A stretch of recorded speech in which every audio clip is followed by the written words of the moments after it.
Los polos opuestos se atraen, o la comunicación es clave. Esas frases le quedan perfectas a la serie que hablaremos el día de hoy. Aunque solo lleva un episodio desde su estreno para el punto que he subido este video, el arranque fue muy prometedor.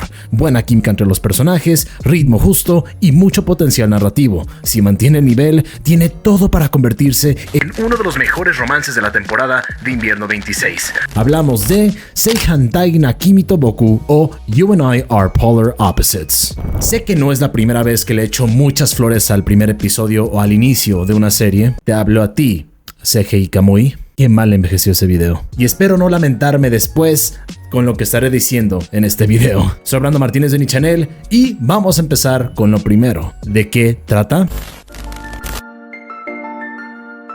Miyu Suzuki y Yusuke Tani son dos estudiantes de preparatoria totalmente opuestos. Suzuki es una chica enérgica y extrovertida que tiende a seguir a la multitud, incluso cuando no le apetece, mientras que Tani es un chico tranquilo, introvertido, que dice lo que piensa sin rodeos. Por eso, Suzuki se ha enamorado de Tani, pero no consigue expresarle sus sentimientos. La serie sigue el desarrollo de la relación de Suzuki y Tani, así como los problemas de sus amigos.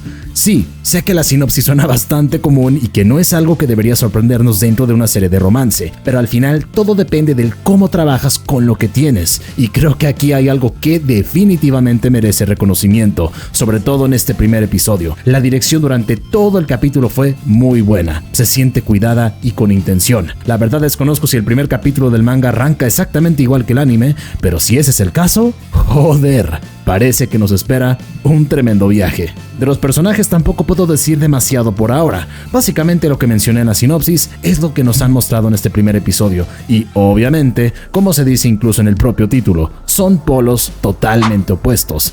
Pero, nuevamente, esa frase de los polos opuestos se atraen, aquí parece encajar perfectamente. Eso sí, donde siento que va a faltar ver un poco más, al menos por ahora, es con los personajes secundarios, los amigos o compañeros de los protagonistas. Sí, aparecen en algunas escenas y cumplen con lo que todo personaje secundario debe de hacer, pero todavía hace falta conocerlos mejor. Espero que más adelante la serie se tome el tiempo de desarrollarlos un poco más. Y asumo que así será, porque voy a irme directito al opening, que definitivamente fue una de las cosas que más me encantaron de la serie. Visualmente cumple con características muy similares al opening 2 de Shoushoumin Series, una hermosa mezcla de live action con la muy buena animación del estudio Lapintrack, un estudio al que ya le he seguido varios proyectos y sinceramente siento que tienen un potencial enorme. Aunque también quiero darle reconocimiento a quien estuvo a cargo de la dirección del opening, Kyohei Ishiguro, conocido por su estilo visual tan distintivo y por mezclar diferentes técnicas artísticas. Tal como se ve aquí, le encanta combinar imagen real con animación. Y joder, cómo me encanta, me fascina.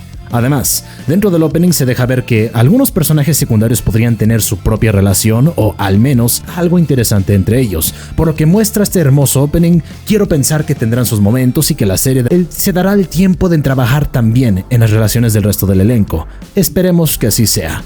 Dentro del apartado de la animación, sé que ya le eché flores al estudio encargado, que es Lapintrack, pero definitivamente tengo que volver a resaltarlo. Algo que me llamó muchísimo la atención de esta serie desde que salió su primer tráiler hace ya casi un año, fueron justamente sus visuales. Desde el primer vistazo se nota lo vivo y colorido que es el mundo que nos presentan. Todo se siente con mucha energía y personalidad. Eso sí, voy a decirlo tal cual. Los diseños de los personajes masculinos son bastante sencillos. Pasan medio desapercibidos incluso, pero todo lo contrario sucede con las personajes femeninas, y especialmente con nuestra protagonista, Miyu Suzuki. Sabiendo cómo es el personaje, súper extrovertida, muy social y con un chingo de energía, su diseño es una representación perfecta de esa personalidad trasladada al dibujo y a la animación. Todo en ella transmite ese carácter tan abierto y expresivo, y sinceramente me encanta su diseño. Algo que también quiero resaltar y que me gustó mucho fue la banda sonora del primer episodio. Es una mezcla de electrónica con J-pop que se siente muy actual, muy contemporánea, pero que al mismo tiempo sabe cuándo entrar y cuándo callarse. La música no está ahí solo de fondo, sino que acompaña y potencia varias de las escenas importantes que tuvimos en este primer capítulo, y vaya que fueron varias. Todo este trabajo corre a cargo del DJ y productor japonés Tofu Beats, alguien que no es precisamente conocido por hacer bandas sonoras para anime. De hecho, solo ha trabajado en un par de producciones antes, por lo que se nota que este proyecto es algo distinto dentro de su carrera.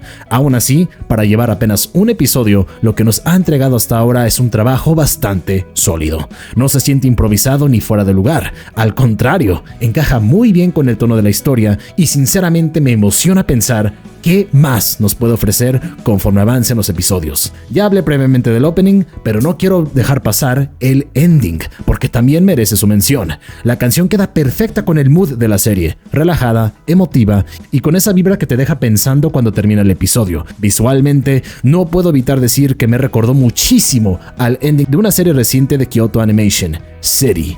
Comparten muchas similitudes en estilo, composición y ritmo visual, y no lo voy a negar, me encanta ese tipo de propuestas. Además, ese ending no solo funciona como cierre bonito del episodio, sino que refuerza la identidad de la serie y te deja con ganas de seguir viendo más. Es de esos endings que no sientes la necesidad de saltarte, y eso ya dice bastante. Si la serie mantiene este nivel, tanto en música como en lo visual, la verdad es que puede terminar siendo algo muy especial.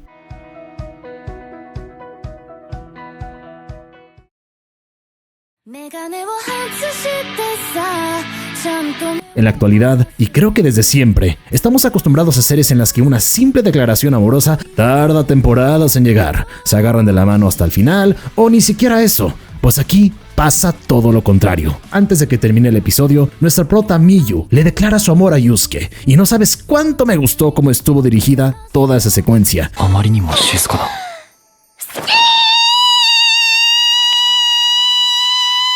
Oh, what the fuck? Wey, ¿qué pedo? ¿Todos en el primer cap? What the fuck? Hay que cerrar el estadio. Hay que cerrar el estadio, güey.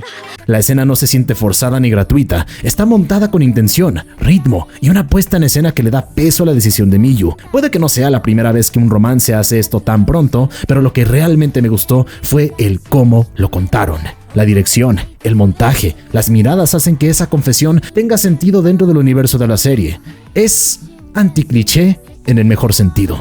Así que podríamos decir que esta serie apuesta por la declaración desde el arranque y luego se dedica a construir la relación, conocerse, equivocarse, aprender y crecer como pareja.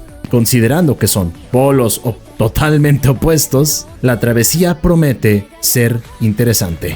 No es el cuando se besan lo que importa, sino todo lo que viene después para que la relación funcione.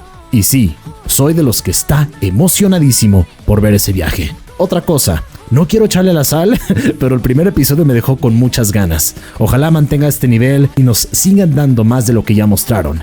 Amigo, si aún no lo ves, ¿qué estás haciendo? Yo que tú me aviento el episodio y luego vuelvo a este video para dar mi opinión.